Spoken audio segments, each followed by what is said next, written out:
Hi Taurus, this is Job. Welcome po sa ating channel. By the way, Taurus, this is your timeless reading. Gamitin ang reading na ito bilang gabay lamang. Tandaan, Taurus, ito po ay channel reading.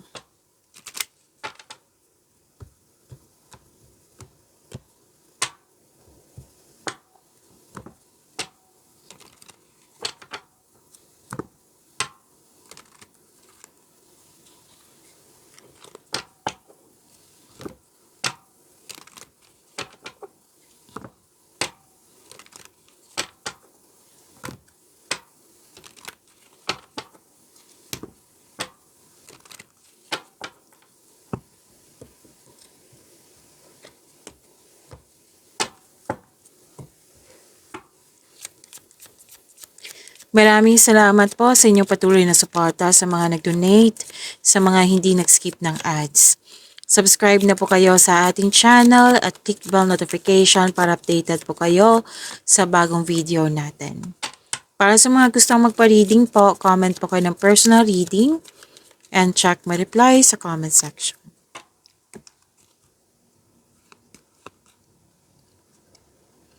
Okay. May hinihintay ka dito na kailangan hintayin, na kailangan habaan ng pasensya. At may nakita rin ako dito, Taurus, na nahihirapan ka sa paggawa ng desisyon na nag-cause ito ng delay. Pwedeng nagkaroon ng fear, doubt, hesitation na ito yung nag-cause ng delay nga. Tapos, pwede din na nagkaroon ng delay sa paggawa ng desisyon kasi may tutol. You have the power, authority, and protection. Magaling ka sa mga ginagawa mo, magaling ka na leader. May nag-uusap dito, mother figure. May nag-uusap rin tungkol sa big business, sa career and finances. Wow, makaka-receive ka ng malaking blessings, oh. Ideas na bibigyan mo ng aksyon. Nag-research ka sa internet, fame, awards, recognition, hope and healing, and personal development.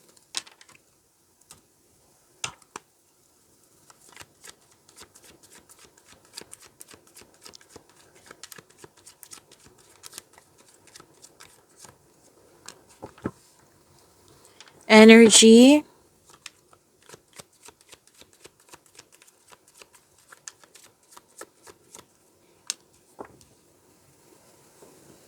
Para sa mga bago dito, kung may napansin ko na repeating message, like for example, nanood ko sa isang video reading nyo at dito din, at may napansin ko na repeating message, yan po yung pinupush ng card sa inyo na kailangan nyong bigyan ng atensyon, solusyon at aksyon kung maaari po. So, ano yung energy ni Taurus?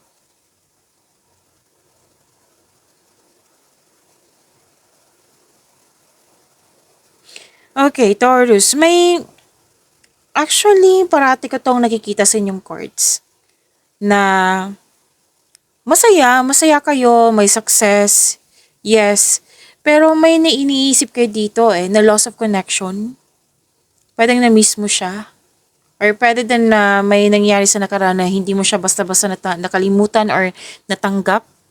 Pwedeng may loss of connection or loss of things or loss of opportunity. Pero may mga gandang bagay ha. May maganda dito na nangyari sa inyo. Like, happy kayo. Yes. May achievement, may success. May parating na blessings na it will lead you to happiness. See? Nag-clarify siya dito na yung malaking blessings na magiging happy ka. Andito din po siya sa tarot cards nyo. And improvement sa health is on the way, may recovery. Ito po kasi ay magandang kalusugan, kaligayahan at kayaayang pakiramdam. May reunion, may pwedeng staycation, bakasyon sa bahay. Komportable ka at secure ka sa bahay. May mga bisita kang mga bata. Enjoy your success. Maaari din na makatanggap ka ng balita na may buntis or wedding. Happy bonding sa mga taong gusto mo. May outing. May exciting opportunity sa dumating sa iyo. Magkakaroon ng financial growth. Makaka-receive ka din ng acknowledgement that you deserve. Yan. Pwedeng naging business partner mo yung family member or yung family mo ay inspiration mo, nang siyang dahilan na na magpatuloy ka at nagkaroon ng happiness. Okay? So, ito ay na-overcome mo na yung nararamdaman na sadness na nakikita ko dito or illness. Na-overcome na po.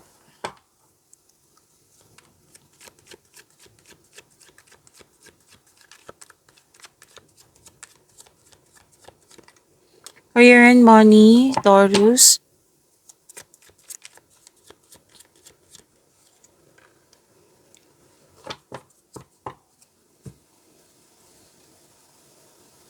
Okay. Ikatatlong card na ito nagsasabi na umaapaw na biyaya.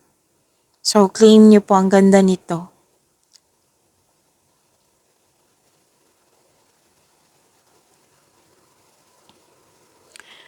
Okay, naghihintay ka ng feedback from your client, boss, or new employer. At itong balita na ito ay may offer na makatulong sa iyong buhay pinansyal. So, itong balita na ito ay very excited ka. Tapos, yes, may darating na mensahe po na sinabi ng card dito, huwag magpadalos-dalos, alamin at isipin ang susunod na hakbang. Kasi excited ka eh. Excited ka sa opportunity na ito.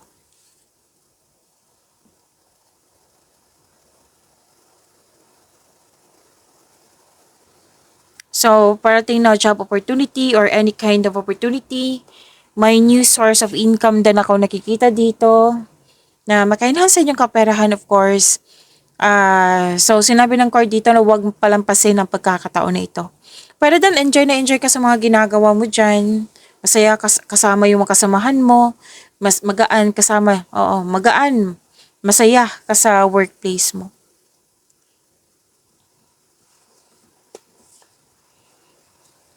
At yes, na-overcome mo na yung mga struggles, challenges, ano pa, obstacles na overcome mo kasi hinarap mo eh. Hinarap mo yung fears mo. Oo. Kumbaga kung nahihirapan ka sa mga ginagawa mo, hinarap mo talaga. Binigyan mo siya ng action.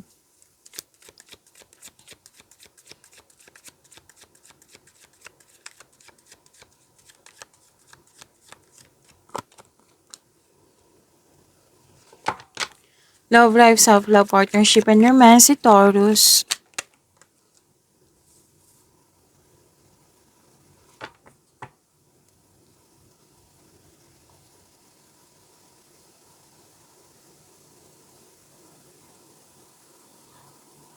By the way, Taurus, may anong tawag nito?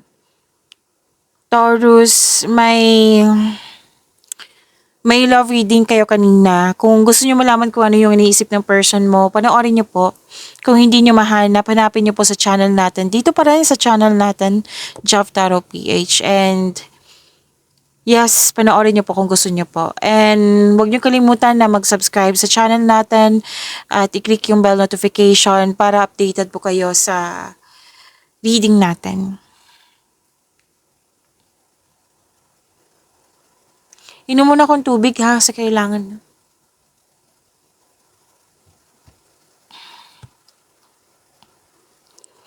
Okay, Taurus, you have a wonderful romance. Loving, maalaga, compassionate. Pwedeng ikaw to, pwedeng siya. Marunong magbalance sa emotion. May nag-aalaga dito ng baby, may nanganak, may nag-aalaga ng mga bata, may nag-aalaga ng family. Pwedeng ikaw to, pwedeng siya. Marami ka naisip na bagong ideas para sa ikakabuti ng iyong love and romance, love lives, sa personal life. Okay? At andito din yung feminine energy, oh. Malaki ang influence niya. Pwedeng ikaw to, pwedeng siya.